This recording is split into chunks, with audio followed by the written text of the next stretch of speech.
comparing to its neighbors, and as a result, its industry, instead of developing because of the natural resources that have been discovered, was doing the opposite. The manufacturing was basically closing down, unemployment was increasing, because the country could not compete on the international market due to the real appreciation of its currency. Well, in Jordan, unfortunately, or perhaps fortunately, so far you didn't discover huge resources of oil and gas, but there are other sources of an inflow of foreign currency to the country. And the inflow of foreign currency, if you think about it, this is the money that is not really produced inside the country. These are basically savings of countries generated outside of Jordan, which means that the money comes, the money translates into greater demand, because one way or another either it stays in the public sector or goes to the private, to the households. Nevertheless, at the same time, the output of Jordan is not growing in the same way, because this is not really money earned inside the country. So this is the effect of it is quite similar to what in the literature is called Dutch disease, meaning that the real appreciation of the dinar translates into similar problems that we've seen in many countries, and especially in the countries that are rich in natural resources, which is very often called in the literature the resource curse. It's not a blessing. Close to my country is Russia, which basically is struggling with Dutch disease threat. Moscow is now one of the most expensive places in the world, and basically, which is surprising that after all this building industry and revolutions and all these changes, Russia exports in more than 90% raw materials. And then there's some military equipment, usually not very high quality.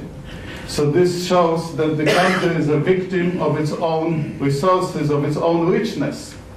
And fortunately, Jordan doesn't have such problems, but there's quite a lot of wealth, in fact, which is coming from outside in different ways, which includes the aid, the grants, which includes remittances, which includes different kind of money that comes often with the immigrants who are coming to the country, I don't know, from Iraq, I'm not sure about Syria. All of it translates in macroeconomic terms into a pressure on the dinar. The dinar appreciates, and gradually the economy, at least in terms of this criterion, becomes less competitive. Next, please. Yeah, skip it. Here you have export and import total of goods and services.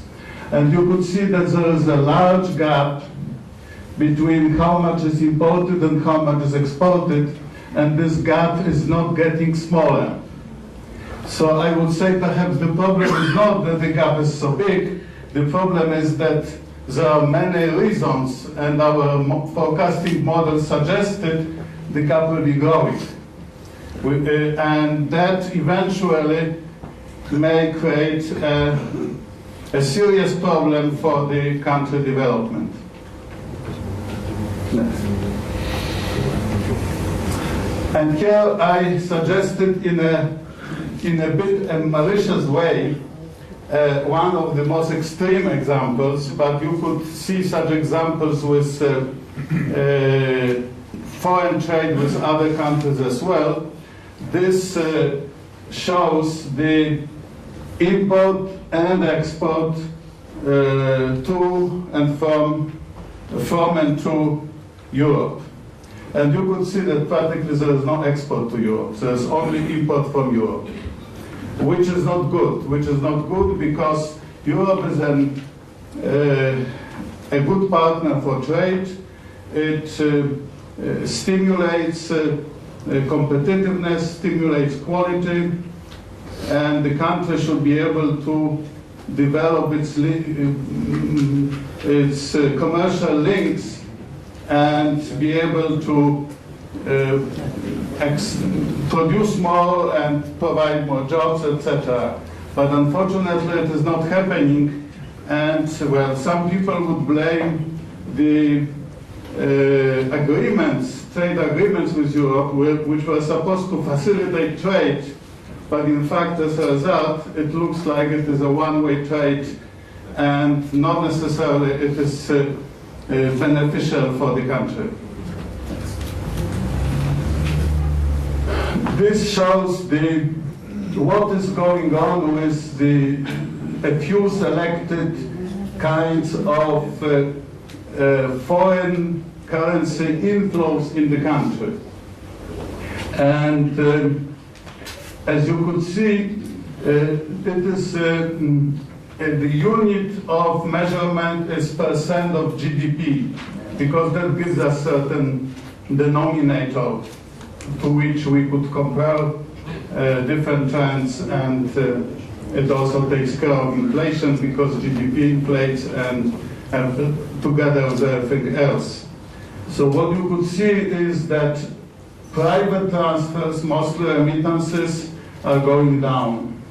Public transfers, well, this year probably and in a few next years would be larger, but they remain at not a very high level,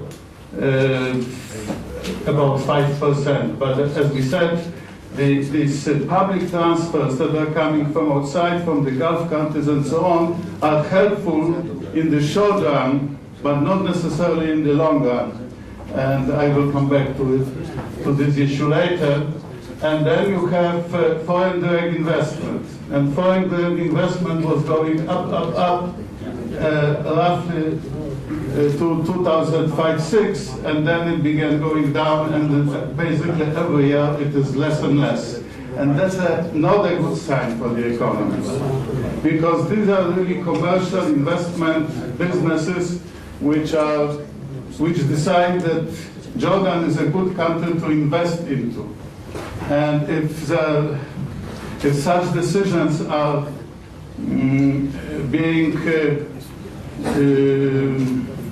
falling, that is a sign that at least the international community of investors not necessarily have very high expectation about the future opportunities for the country. Of course, there is not an alarm, but this is something to consider when thinking about the direction of policies.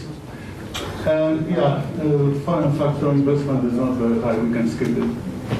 Next, please. Now we have, here's the issue of foreign currency. We could see that people have a pretty developed trust into the strong currency of the country, the solid monetary policy, and put a lot of money into deposits in the bank. And as you could see, we are now at the level of, these are JDs, these are dinars, at the level of more than 20 billion dinars on the accounts, on the bank accounts.